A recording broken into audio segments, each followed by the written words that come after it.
جی یہ حدیث سیدنا سعد ابن ابی وقاص رضی اللہ عنہ کی روایت سے ہے، فرماتے ہیں کہ انی لأول العرب رما بسہم فی سبیل اللہ،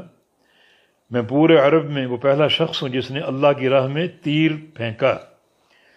یعنی دین اسلام میں جہاد فی سبیل اللہ کے لیے سب سے پہلا تیر پھینکنے کا شرف اللہ نے مجھے دیا۔ سعد بن وقاص فرما رہے ہیں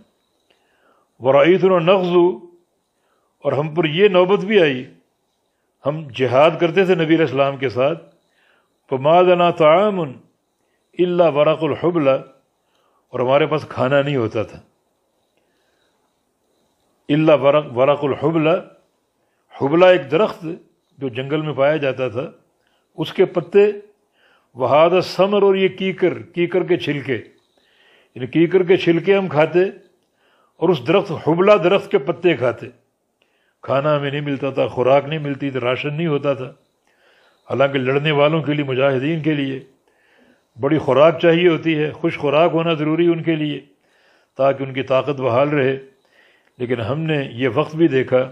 کہ نبی علیہ السلام کے ساتھ جہاد کرتے تھے، راشن نام کی کوئی چیز نہ ہوتی،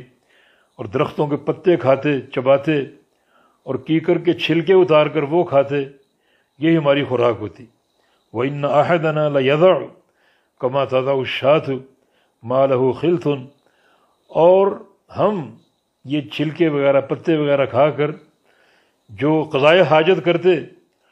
وہ ایسی ہوتی جیسے بکری کی مینگنیاں ہوتی ہیں، مَا لَهُ خِلْطٌ، جس میں انہیں قضائے حاجت کے سوا اور کوئی چیز شامل نہ ہوتی، کوئی چیز مکس نہ ہوتی، اور وہ بکری کی مینگنیوں کی طرح وہ ہماری قضائے حاجت ہوتی، یہ پتے کھا کھا کر۔ تو یہ سعد بن وقاص نے اس دور کی تصویر کشی کی ہے، یعنی جہاد زوروں پر تھا لیکن کھانے پینے کا سامان نہ دارد، بالکل راشن دستیاب نہیں تھا، کھجوریں تک دستیاب نہیں تھیں، اور کوئی جنگیں اس طرح لڑی کئی ایک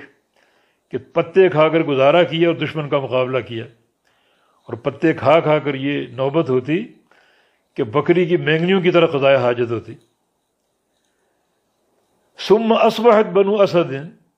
تعذرنی علی الاسلام، اور پھر یہ بنو اسد اسلام پر مجھے سکھانا چاہتے ہیں اور سکھا کر میری اصلاح کرنا چاہتے ہیں۔ یہ کیا بات ہے؟ یہ بنو اسد کون ہے؟ یہ بنو اسد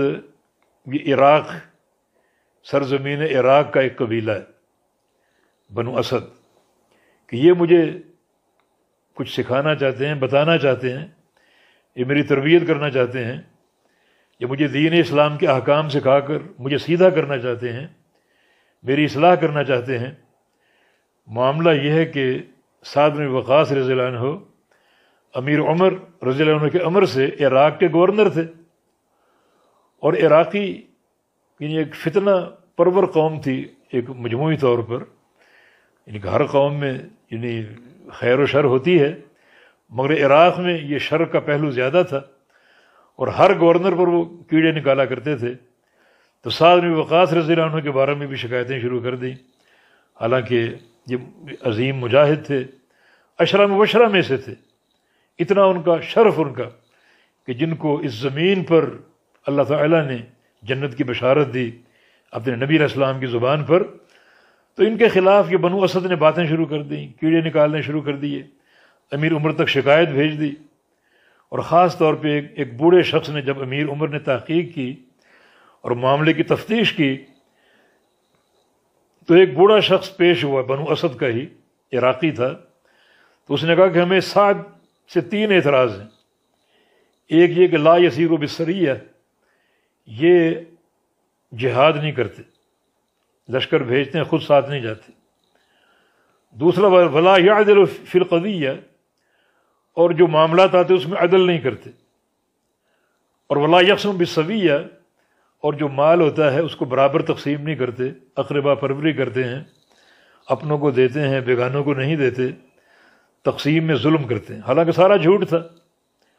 یہ 3 باتیں انہوں نے کیں، اور اس طرح انہوں نے جو ہے وہ ایک شکوہ کیا۔ تو جناب سعد فرماتے ہیں کہ یہ بنو اسد یعنی ہمارا اتنا قدیمی تعلق اسلام سے، اس طرح ہم نے جہاد کیا اور عشرہ مبشرہ ہونے کا شرف ان کو حاصل ہے، اور اب یہ لوگ ایک نیا قبیلہ یہ مجھے سکھانے آ رہا ہے، خب تو اذن وضل سعی، اگر یہ معاملہ ایسا ہی ہے، یہ لوگ مجھے سکھائیں گے اور مجھے دین پڑھائیں گے، تو پھر تو میں بری طرح ناکام ہوں اور میری ساری کوششیں بیکار ہیں۔